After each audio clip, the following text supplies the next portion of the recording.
नमस्कार दोस्तों, सम्राट टीवी में आपका स्वागत है।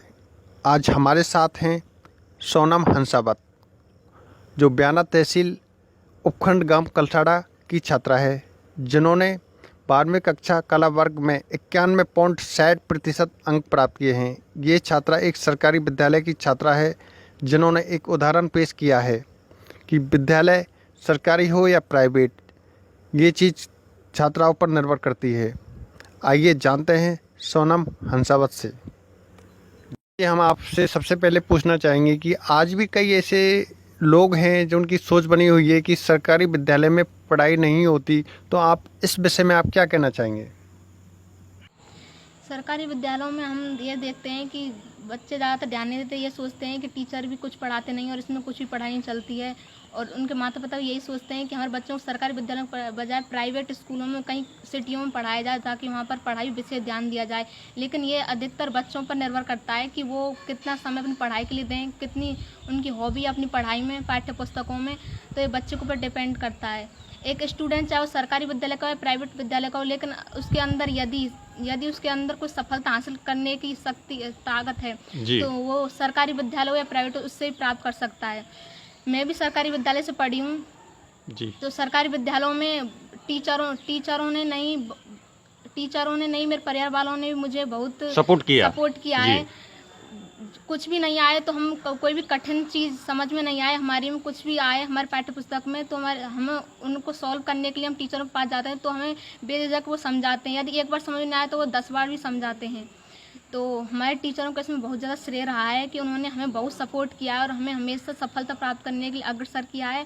हमारे परिवार वालों ने भी मुझे बहुत सपोर्ट किया है कि मैं कुछ करूं और अपने देश का नाम रोशन करूं, कुछ आगे बढ़कर कुछ बड़ा करूं, समाज की सेवा करूं, या फिर कोई अच्छा करूं अपने देश के लिए।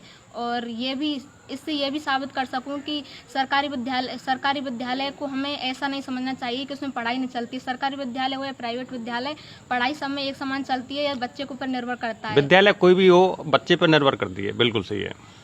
तो आप जैसे आगे चल के आपकी क्या सोच है, आगे क्या बनना चाहेंगे आप?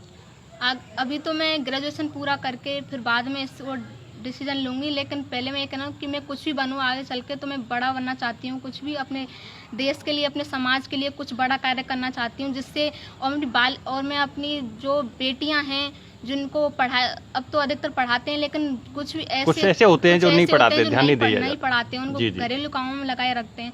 तो मैं उनके लिए कहना चाहूँगी कि यदि प्राइवेट विद्यालय नहीं तो सरकारी विद्यालय भी कम नहीं है। सरकार ने इतनी सारी सुविधाएं दे रखी हैं बालिकाओं के लिए, तो उन्हें उस ओर अग्रसर करें, बालिका शिक्षा को बढ़ावा दें, जिससे हमारी नई पीढ़ी हो तो उसे कुछ प्रेरणा प्राप्त हो सके, उसकी शिक्षित हो सके। हमारे देश की साक्षरता बढ़ेगी तो हमारा देश भी विकसित होगा और सबके सामने एक अजूबा बनकर खड़ा होगा हमारा देश।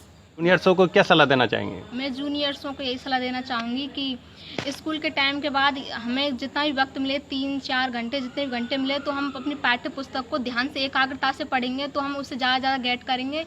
और यदि हम 6-7 घंटे भी निकाल दें और हमारा उसमें ध्यान ही नहीं, एकाग्रचित नहीं है, तो हम कुछ भी प्राप्त नहीं कर पाएंगे उसमें से। तो मैं यही सलाह देना चाहूँगी जूनियर को कि जितनी देर भी टाइम मिले उतना डीपली पाठ्य पुस्तक को पढ़ें और उसे ज़्यादा गेट करने की प्राप्त करो, उसके जितने मीन्स हैं उनको समझते हुए और उसमें से पाठ्य पुस्तक के सारे सार को पढ़ने की कोशिश करें, जिससे हम उससे ज़्यादा प्राप्त कर सकें।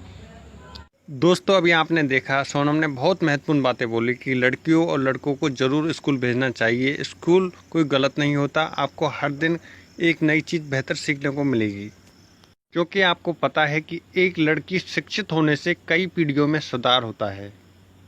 तो मेरी सबसे अपील है, लड़कियों को स्कूल भेजें, सरकारी हो या प्राइवेट, शिक्षा होती है।